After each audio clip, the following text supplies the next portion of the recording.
What's up, my phantoms? Phantomask here. Here are 7 true stories guaranteed to give you nightmares from BuzzFeed community. Don't forget to turn CC on to read along with the stories. The first story is called It's Me. Written by Carm Quirrell Martinez.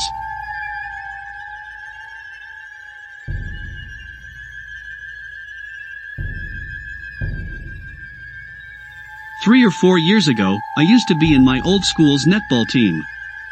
One day, we were waiting for the teacher to come so we could start training. I was in the middle of the pitch and suddenly, the lights went out. Blindly, I tried to find my way back to the other girls, but I tripped over something cold and hard.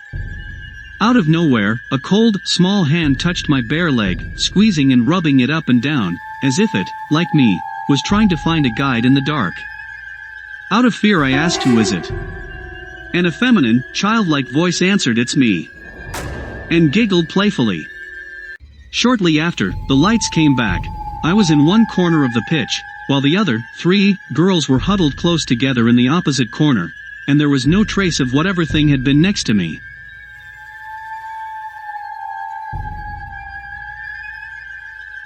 The second story is called The Omen. Written by Katie Brashler.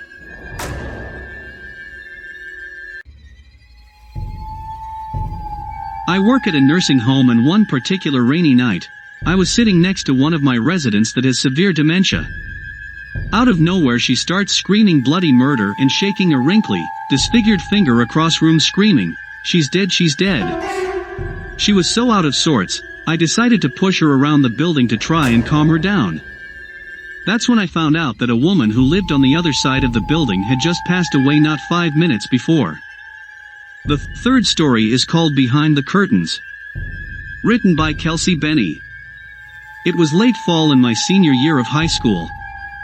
I was driving myself to school at this point, and usually left around 7:15 a.m. to start the 20-minute drive. My parents' house is a split level, and I was putting my shoes on at the landing in between the 2 levels.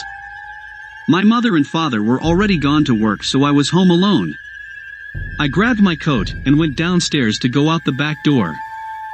I feel I need to mention the house is on a large lot with a lake and dense woods, adding to the spook factor. It was also still pretty dark this early in the morning. As I'm putting my coat on and getting ready to step out into the early morning fog, I hear heavy footsteps on the stairs, headed up to the top floor.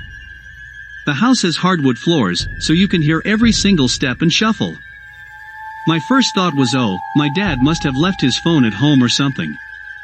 I walk back over to the stairs and yell up some sort of smart-ass remark about him always forgetting something. I wait for an answer. I yell up again, "Dad?" I wait again, and when I'm met with silence I make a swift turn and double time it to the back door. As I reach for the handle I pause and hear rapid footsteps following my escape route pattern on the first floor, through the kitchen, and into the dining room, stopping at the upstairs back door, right above me. Now when I say rapid, I mean crazy, crazy fast. That inhuman kind of speed that gives you chills in all the scary movies. I yanked open the sliding door, quickly stumbled out, and slammed the door shut behind me. I ran to my car as quickly as I could, back it up to turn around in the driveway, and face the kitchen window. I stare for just a second or two, and notice one side of the curtains pulled back just a little. I get a new wave of chills just as I see them thrown back down. Needless to say, I got the hell out of there. I've never been so scared in my life. I did end up calling my dad. He went home and checked the house. Nothing was amiss, no one in the house, all the doors locked and secured, so in a nutshell, totally unexplained occurrence.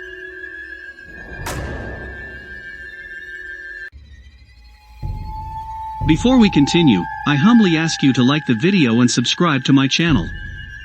It helps the YouTube algorithm.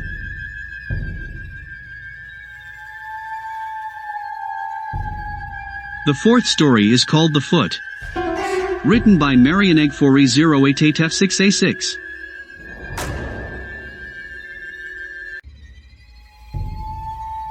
When I was about 6, I was in the bathroom of my grandma's house playing Bloody Mary with my slightly older cousins. We were sitting on the floor in a circle. The only thing behind me was a wall, and when they were doing the chant, I placed my hand on the ground to use as leverage to scoot myself in the corner for protection. When I did that, I touched a bare foot that was directly behind me. It felt like it was actually coming directly out of the wall. I screamed for someone to turn on the light, and when they did, there was nothing there. Everyone's shoes were on, so it couldn't have been one of our feet.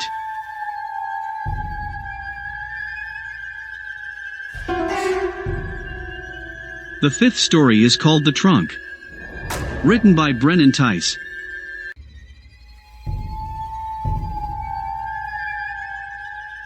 My mom and I were visiting friends and family in Alabama. We were at her friend Amy's house, and they were telling me about all the dumb scary pranks they did in high school, and different urban legends from the area. Before we left for the night, Amy told us a story my mom apparently hadn't heard since she had moved away after high school. I was sitting on the trunk of the rental car as she told the story in the driveway of her house. The story was about a specific four-way stop where a woman had been hit and killed by an 18-wheeler. It was a hit and run. They say that the ghost of this woman jumps on the steps of 18-wheelers that pass through, checking to see if it's the driver that killed her. Needless to say, we had to go through this four-way stop to get home. We got closer and closer to the stop, but couldn't really see when it was coming up on account of very little lighting on the back roads of Alabama. My mom and I were joking about how glad we were that we weren't in a big truck. Next thing I know, my mom says, the trunk is open. I laughed and said, "Shut up. That's not funny," thinking she was trying to scare me. She pointed to the illuminated light on the dashboard alerting us that the trunk was, in fact, open. We pulled up to the four-way stop. "Can you hop out and close it?" she asks. "Hell no," I scream. "You can get out and close it." We looked at each other for a moment and decided to wait until we came to a well-lit parking lot to go close it. I kept looking back to make sure it hadn't flown open. My mom drove through the four-way at an excruciatingly slow pace to make sure it stayed down.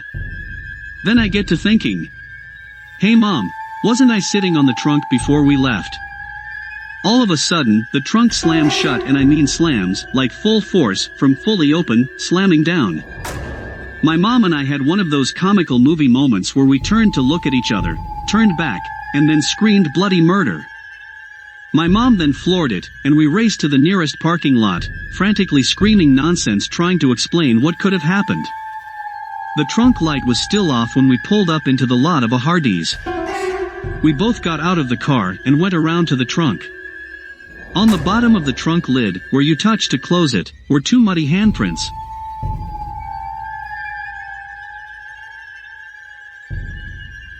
The sixth story is called The Officer. Written by Stephanie 4E55227B7.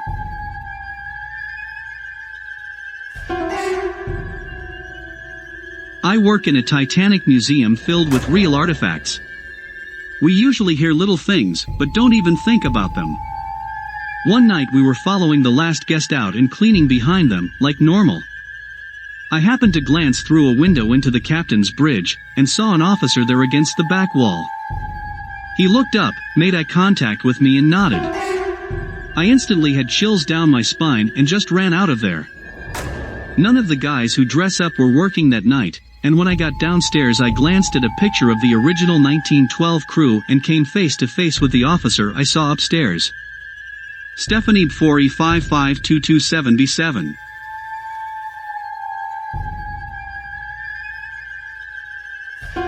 The seventh story is called The Conservationist Ghost.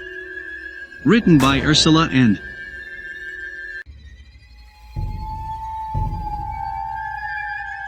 My house was built in 1923, and my whole family has had eerie experiences from a ghost whom we assume is the man who built the house. He passed away from a heart attack in my bedroom, but had a good life, and was known to be a nice person, so we aren't scared of his presence, just creeped out when we hear whistling in the kitchen, and no one is in there, or hear someone walking downstairs when we are all in bed. Sometimes, we even hear the front door open and close, and someone come in and put their coat down, but no one is there. Anyway, the scariest thing that happened was when I was about 15 years old, and was getting ready to take a shower. The water was running, but I had to pee first, and as I was sitting on the toilet, I felt the hair on the back of my neck stand up, and the air suddenly went cold. Then a man's voice yelled in my ear, "What are you doing?" I could feel the breath on the side of my face. I was frozen in horror and was finally able to get the guts to bolt downstairs completely naked, to the surprise of my mother who was cooking dinner. She could tell I was horrified, but just gave me a blanket to wrap myself in and laughed her ass off.